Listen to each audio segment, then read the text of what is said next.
America from reverence for FDR to an embrace of a New Deal, the one that extended from all the way with LBJ to a war on poverty and Medicare and Medicaid.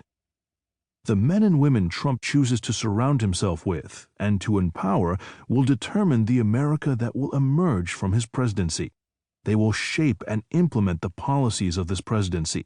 They will check and balance Trump's excesses, or they will steer this inexperienced and impulsive man toward precipices from which neither he, nor this nation, nor this world can turn back.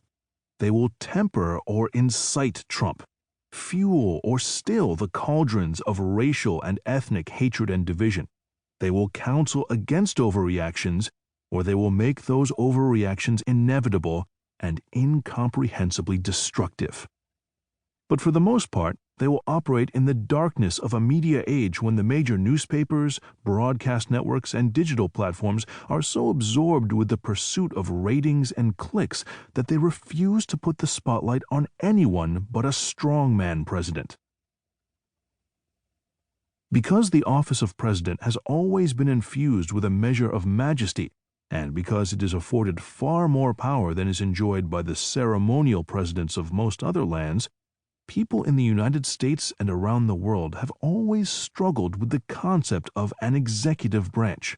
They are attracted to the notion of an individualized, virtually monarchical executive, a soldier king making every decision, commanding every army, doling out every favor, collecting every emolument. George Washington, the revolutionary commander whose countrymen encouraged him to serve as a king, struggled mightily to discourage such thinking. He accepted a system of checks and balances, distributed power to others, and surrendered the mantle of authority willingly at the end of a second four-year term. With his democratically inclined Secretary of State, Jefferson, he discouraged notions of an imperial presidency and counseled Americans to recognize themselves as sovereigns and their presidents as servants. In the early days of their Republican experiment, Washington and Jefferson and their compatriots realized their visions with presidencies so small that they could be loaded up in stagecoaches and moved from city to city as the country sorted out the question of where it would locate its capital.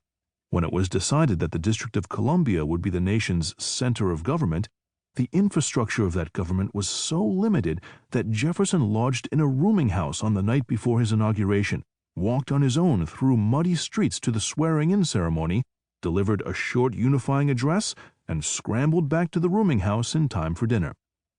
Washington was an imperfect yet serious man. Jefferson was an imperfect yet visionary man. Trump is an imperfect man who is neither serious nor visionary. Only those Americans with no knowledge or who are self-deluded celebrate the start of the presidency of Donald John Trump, the most unqualified man ever to be elected to our highest office, wrote former White House counsel John Dean, our great philosopher of presidencies gone right and wrong, on the day of Trump's inauguration. To wit, there is no evidence anywhere that Donald Trump has even a good newspaper or television news knowledge of the American presidency, nor is there any evidence he has ever read a single autobiography or biography of any of his 44 predecessors in our highest elected office. To the contrary, the evidence suggests he does not have sufficient concentration power to read a book or even listen to an audio edition, not to mention receive an exhaustive briefing of the duties of his job.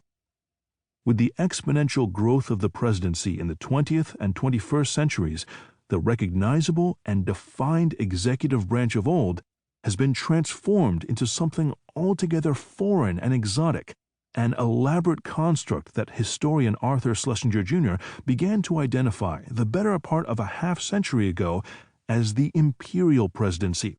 Constantly expanding, constantly extending itself, the presidency has become a labyrinth of intrigue and conflict, where even appointees who believe they are doing the bidding of the commander-in-chief may unwittingly take the nation in directions that the president did not intend.